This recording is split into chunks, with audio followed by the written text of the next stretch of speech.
Pour la 5e étape de l'exploration, Wide Open s'est rendu au Brésil, à Porto Alegre, Port-Joyeux, capitale de l'État de Rio Grande do Sul.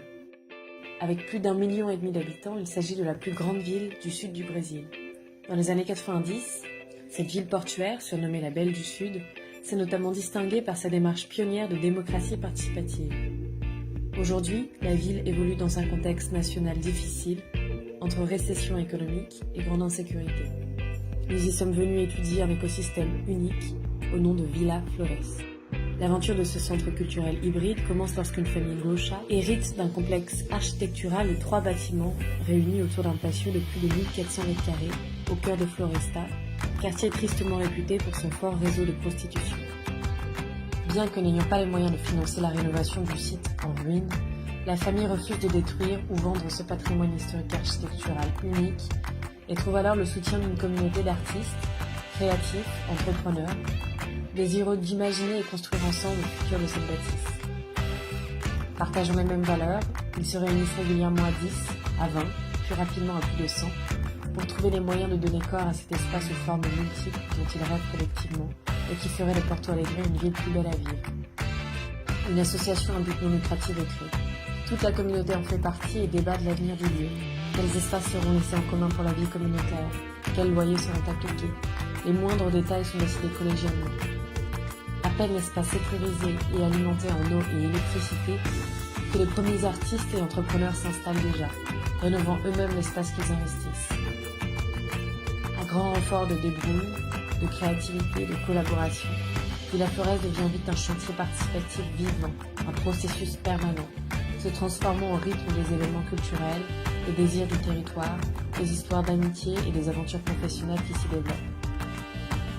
Aujourd'hui, cet espace unique réunit à la fois un centre culturel, de nombreux espaces de travail pour artistes, créatifs, indépendants et micro-entreprises, un café et une crèche alternative. Plus de 100 villeros s'y activent quotidiennement, travaillant sur plus de 40 initiatives réunies autour de 4 grandes thématiques: agriculture, architecture et urbanisme, éducation, entrepreneuriat social et créatif. Dans cet écosystème collaboratif aux allures de village, on peut compter sur le soutien d'une communauté diverse pour développer son activité. Les opportunités de collaboration y sont catalysées et la microéconomie de l'espace apporte un filet de soutien à certaines activités qui ne pourraient autrement pas survivre, laissant ainsi une place aux fragiles et à l'alternative.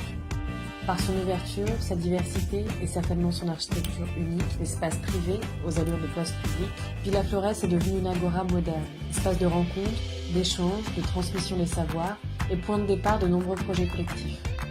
Dans ce laboratoire collectif, comme une version miniature de la ville même, on vient débattre de l'avenir de la cité. On se réapproprie les enjeux urbains et l'espace public, on expérimente de nouvelles manières de travailler, de cohabiter, de faire société. En seulement 4 ans, plus de 500 activités culturelles et éducatives, dont de nombreuses gratuites, 78 événements, de nombreux ateliers, expositions, représentations musicales ou théâtrales, et même des projets culturels, éducatifs et solidaires ailleurs dans la ville y ont été développés. Aujourd'hui, l'impact de la villa se fait sentir bien au-delà de ses murs. Le visage du quartier Floresta a déjà changé. Se revitalisant doucement, d'autres initiatives ont d'ailleurs suivi le pas et commencé à s'y installer.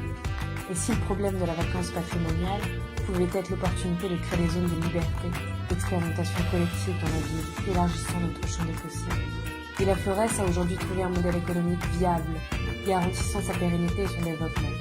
Allier réhabilitation patrimoniale, création d'activités économiques, qualité communautaire et revitalisation urbaine n'est donc pas une utopie.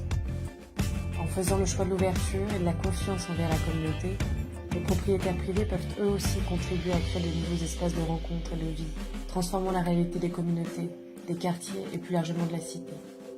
La communauté Vila Flores en est la preuve.